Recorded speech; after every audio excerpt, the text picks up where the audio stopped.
Crónicas de espanto. Algo más que terror, criminales y leyendas. También tenemos anécdotas, historias y conocimiento bien investigado. Bienvenidos a este especial de abril. Hemos hablado de la historia de la brujería, del origen a nivel mundial de los primeros brujos. Hemos hablado del papel que desempeñaron en la Edad Media y cómo muchas de las leyendas que nosotros ahora escuchamos, divulgamos, y buena parte de las creencias que en la actualidad tenemos sobre lo que es ser un brujo o una bruja provienen del medievo occidental. Pero eso no es todo. México tiene una tradición bastante rica, permítanme decirlo, en una cosmovisión donde influye también ese tipo de poderes y que ha llegado hasta el punto en el que los mismos presidentes de México, no digo ya otros gobernantes de los siglos que no eran de las luces de la ilustración o de la ciencia, simplemente no tomaran en cuenta. México es un país con ese crisol de culturas nahuas, mayas, totonacas, taromaras y demás que desbordan misticismo. Y uno de los cauces que esa pulsión ha tomado es, evidentemente, las prácticas que se asocian a la brujería y a la magia.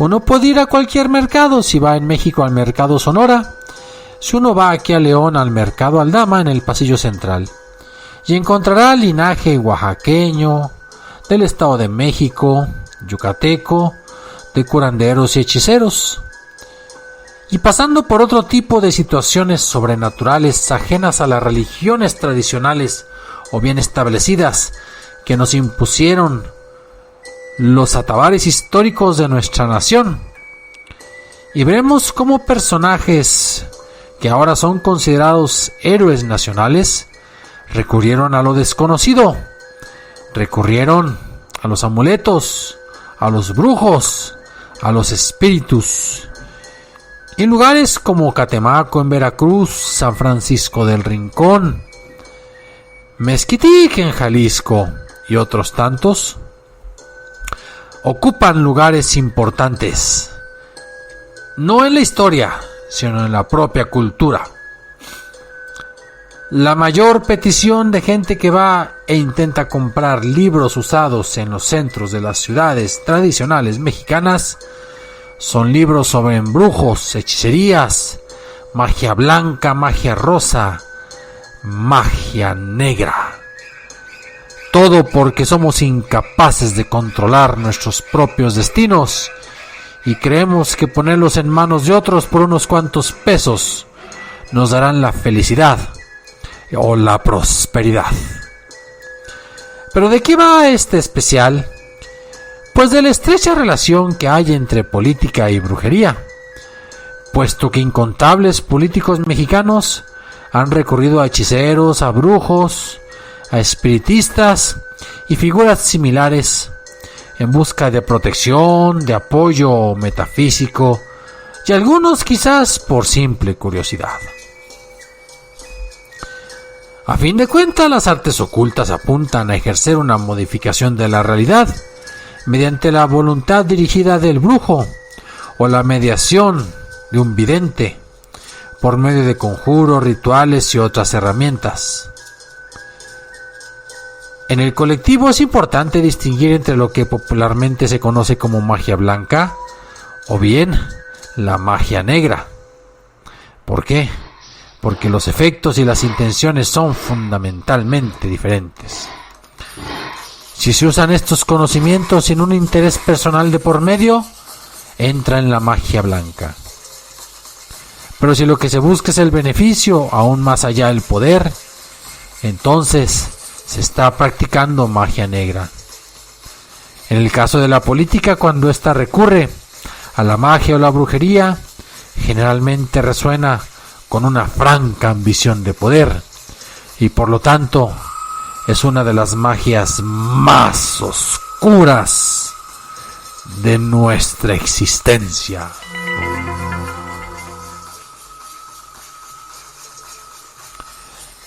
No se erradicó con la colonia y con la evangelización el uso de magos, el uso de hechiceros, el uso de chamanes. Será otro capítulo cuando hablemos por el tipo de brujos o el tipo de poderes sobrenaturales que atraían esos chamanes aztecas, mayas y los demás grupos originarios. En ese contexto el poder político y la magia eran fuerzas indisociables, porque el poder divino y el poder político o humano estaban absolutamente unidos.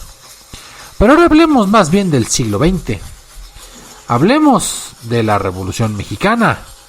Hablemos de finales del Porfiriato. Uno de los presidentes que es uno de los héroes más importantes, tal como Francisco I. Madero, que además, después de irse a estudiar a Baltimore y cruzar por otros lugares fuera de México, se hizo muy famoso por acudir a sesiones espiritistas, las cuales estaban de moda en Europa y en Estados Unidos a finales del siglo XIX, al punto de que él consideraba también que era una especie de mediador, y de que le hablaban Benito Juárez y Morelos, entre otros héroes mexicanos, quienes lo empujaron a buscar un cambio en México, y de ahí su lucha por el sufragio efectivo y la no reelección. Pero así como Francisco I. Madero, Plutarco Elías Calles, sí, aquel que persiguió a los cristeros, que se peleó enconadamente con la Iglesia Católica, aquel que fundó una Iglesia Católica Apostólica Mexicana en el Templo de la Soledad en la Ciudad de México, pues también en la etapa final de su vida se apoyó en curanderos, por citar al Niño Fidencio, ese curandero mágico allá en el municipio de Mina, Nuevo León, el cual allá por el mes de octubre tiene numerosa congregación con sus descendientes espirituales, las famosas cajitas. Y no se diga Miguel Alemán, que también acudió a numerosos brujos para que lo apoyaran y lograran evadir la realidad o conseguir la prosperidad. Vaya usted a saber. Ahí viene un acontecimiento bastante interesante y les hablaré del que no debiera hablar. Hace mucho tiempo, un niño pequeño tuvo la oportunidad de visitar Catemaco en Veracruz, sitio mundialmente famoso por la cantidad de brujos que lo habitan y ofrecen consultas. Cuando el niño entró al recinto, descansó su mirada, quizá tomando un poco de aire antes de mirar al gran brujo a los ojos. Y en una gran mesa esperó junto con las demás visitas. Entre la superficie de madera y un grueso vidrio estaban enmarcadas varias fotografías. Y en el centro, una especialmente llamativa. El anterior presidente Carlos Salinas de Gortari tomado del brazo de un brujo. ¿Y qué creen ustedes? Parece ser que una tradición que inauguró Miguel Alemán, por ser veracruzano, y que terminó aparentemente con Ernesto Zedillo. Todos los presidentes priistas del siglo XX acostumbraron visitar Catemaco. Parece ser que tenían sus brujos de cabecera y por ahí recibían algún pequeño apoyo siendo asesores presidenciales. Y así transcurrió el siglo XX y el XXI con una asociación increíble entre la brujería, la magia y la política. Catemaco fue lugar de consulta de numerosos políticos, pero también de otros tipos de personalidades públicas. Por ejemplo, el gobernador de Tamaulipas, ya de hace prácticamente 30 años, Manuel Cavazos Lerma, pues era seguidor de la meditación trascendental, del líder espiritual Maharishi, y que él también fue inspiración para David Lynch y los Beatles. Si ustedes le hubieran quitado a cabazos su sombrero en aquella época, traería siempre una pequeña pirámide sobre su cabeza. Implementó un sistema un tanto misticoide de autosuperación que no es más que un resumen de las guías de este señor de la India. Pero tenemos entonces ejemplares a nivel nacional. ¿Qué les parece una líder sindical millonaria, la cual no ha podido pagar lo que ha hecho? Y ella es fan de la brujería y de las artes ocultas. Sí, efectivamente, me refiero a Elba Ester Gordillo. Llevó a ir hasta Nigeria, donde realizó un conjuro con un gran brujo de vudú, un ritual donde se mató a un león, y la maestra se bañó en la sangre de ese mismo animal, protegiéndose de su enemigo político, el futuro presidente Ernesto Zedillo. Recuerden que por mucho tiempo la única lideresa mujer en medio de ese ambiente machista fue Elba Ester Gordillo, designada por Carlos Salinas, otro asiduo visitante de brujos. Pero Ernesto Zedillo también tenía lo suyo, porque en tiempos de su gobierno, con tal de descubrir al asesino del líder del PRI, se llegó para resolver el asesinato del diputado Manuel Muñoz Rocha, cuando como una asesora de la Procuraduría se encontró a la Paca, consejera metafísica del hermano del expresidente, que les dijo dónde estaban los huesos de Muñoz Rocha y escarbaron y encontraron. Y el anterior procurador Chapa Besanilla creía por completo que los poderes sobrenaturales de la Paca habían dado con la resolución del crimen. Después supimos que esos huesos eran de un pariente de ella y que habían sido enterrados con el objetivo de encontrar a algún incauto. Pero llegó el tiempo de la sucesión presidencial, de la transición democrática, la alternancia histórica, la campaña de Vicente Fox, que le dieron a su campaña, a sus compañeros, la señal de un despertar de conciencia. Hubo rituales de todo tipo en la campaña de un lado y de otro, pero la línea metafísica de su gobierno terminaría dictada nada más y nada menos que por su nueva esposa, Marta Sagún. Dicen por ahí los que conocimos al presidente que hubo un Fox antes de Marta y otro después de ella. ¿Ya que se debería esa desilusión de la transición democrática? Pues dicen que esta primera dama Marta Sagún había hecho varios trabajitos a Fox para que se casara con ella y también para que obedeciera buena parte de sus ocurrencias. Le dio pastillas, le dio brebajes, hizo conjuros puntuales y estuvo asesorado por ¿quién creen? ¿Qué personaje de la vida política tiene cara de bruja?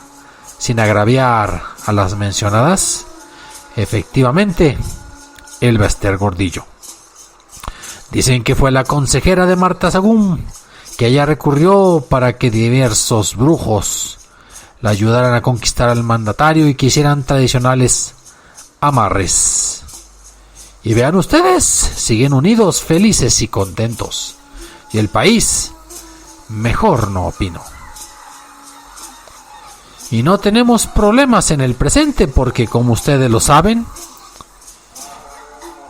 Margarita Zavala se vio continuamente acompañando a su esposo, el presidente Calderón, siempre con una especie de rebozo de tonos rosados. ¿Por qué siempre con el mismo? Pues dicen que se lo dio efectivamente Elba Ester Gordillo, y que se lo dio para que crecieran sus posibilidades políticas. que luego se derrumbarían por razones que todos ustedes conocen. Peña Nieto, una vez que iba a entrar a la presidencia, recurrió al chamán Luis, que le pidió, no directamente, sino a través de un asesor, un amuleto para la suerte. Y él quizás no fue a Catemaco por aquello de mostrar una nueva cara del PRI, pero hizo una entrevista telefónica con el chamán Luis para que le ayudara con cuestiones de suerte.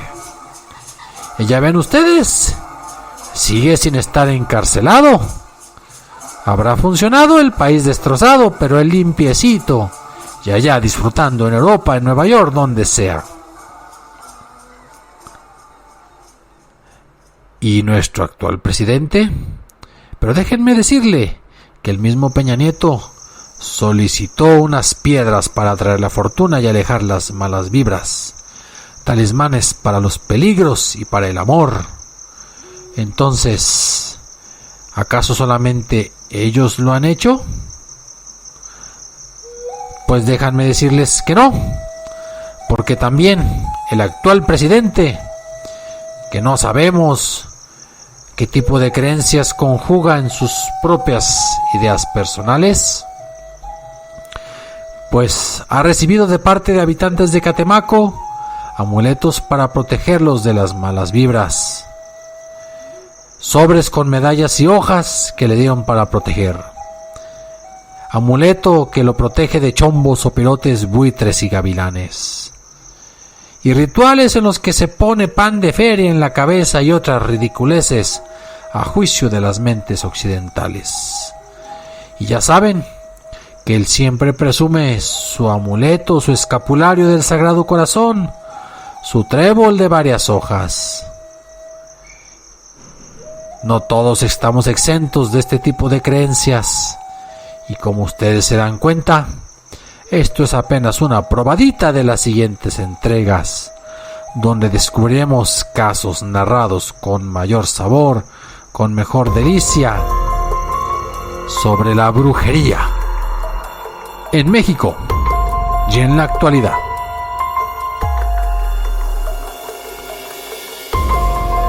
Este fue su especial del mes de abril de Crónicas de Espanto.